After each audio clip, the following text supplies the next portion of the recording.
आणि बातमी आहे स्वारगेट बलात्कार संदर्भातली। पुणे बलात्कार प्रकरणातल्या आरोपीला दत्ता गाडीला थोड्याच वेळात कोर्टात हजर केलं जाईल। गाडीला मध्यरात्री शिरूरमधल्या गुनाट गावातनं पोलिसांनी अटक केली होती। स्वारगेटमध्ये एका तरुणीवर अत्याचार केल्यावर गाडे गुनाट गावात लपून बसलेला। पोलीस 2 दिवसांपासून त्याचा शोध घेत होते। अखेर ग्रामस्थांच्या मदतीनं गाडीला पोलिसांनी अटक केली। दरम्यान आरोपी गाडीला व्हीसीच्या माध्यमातून कोर्टात हजर केलं जाण्याची शक्यता वर्तवली जाते।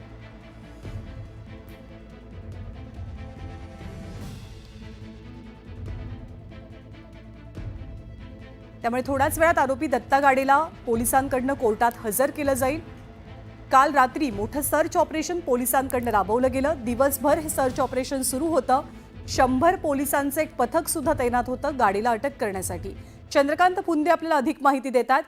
चंद्रकांत, थोड्याच वेळात कोर्टात गाडीला सादर केलं जाईल अशी माहिती आहे। अपडेट्स काय मिळतात? अपडेट हेच आहे की कोर्टात गर्दी असते 5 वाजेपर्यंत। कोर्टाचं टायमिंग खरं तर 10 ते 5 असतं, पण या वेळेत गर्दी असल्यामुळं तिथं आरोपीला ने आण करणं हे पोलिसांना थोडं रिस्की वाटलं म्हणून आणि कोर्टालाही रिस्की वाटलं म्हणून त्याला बहुतेक 6 वाजता कोर्टात हजर करतील।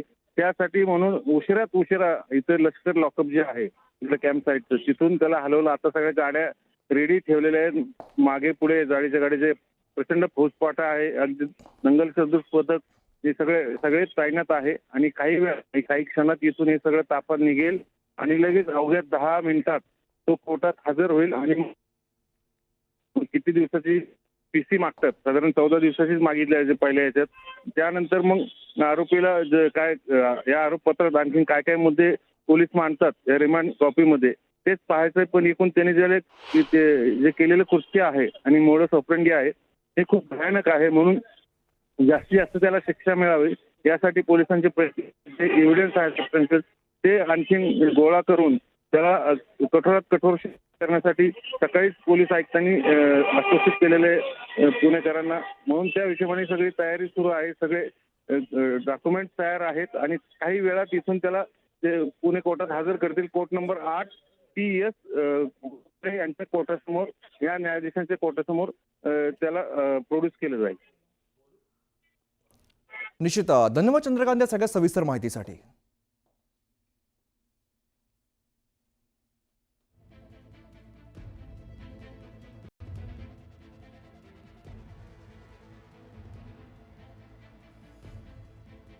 स्वारगेट बलात्कार प्रकरणातील आरोपी गाडेला पोलिसांनी ताब्यात घेतल्यानंतर धक्कादायक माहिती समोर आलेली आहे। आरोपीनं गुन्हा केल्यानंतर गळफास घेण्याचा प्रयत्न केलाय। त्याच्या गळ्यावरती दोरीचे व्रण आढळून आल्याची माहिती पोलीस आयुक्त अमितेश कुमार यांनी दिलेली। तर गाडेने विषारी औषध पिऊन आत्महत्या करण्याचा प्रयत्न केल्याची माहिती देखील पोलिसांकडून देण्यात आलेली आहे। आरोपीच्या मेडिकल चेकअप नंतर ही सगळी माहिती समोर आली आहे।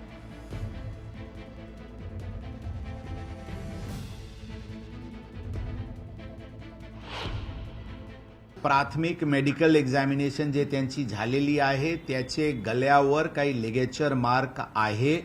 त्यावरून लिगेचर मार्कवरून त्यांनी आत्महत्या करण्याची प्रयत्न केला होता अशा ते सांगतात। दोरी तुटल्यामुळे ते आणि तिथे लोक इमिजिएटली पोहोचल्यानंतर ते होऊ शकला नाही अशा प्रकारचे ते बातमी सांगतात। ही आता व्हेरीफाय करण्यासाठी टीम तिथे जावा लागेल, ते आम्ही बघू। परंतु हे प्राथमिक मेडिकलमध्ये त्यांना लिगेचर मार्क त्याचे गळ्यावर दिसते।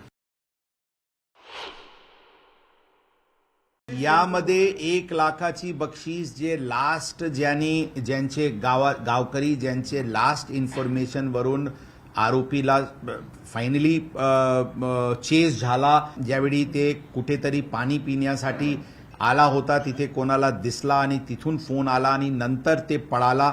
ते चेस जे मोटरसायकल्स वगैरेवरून झाला आणि ड्रोन्सची सहायताने दिशा जे दिसून आली त्याचे अनुषंगाने त्यांना शेवटी अटक करण्यात आली। तर ज्यांचे हे फायनल ज्यांचे हे ट्रिगर इन्फॉर्मेशन होता ज्यांच्यावरून हे झाला त्यांना 1 लाखाची बक्षीस देणार आहे।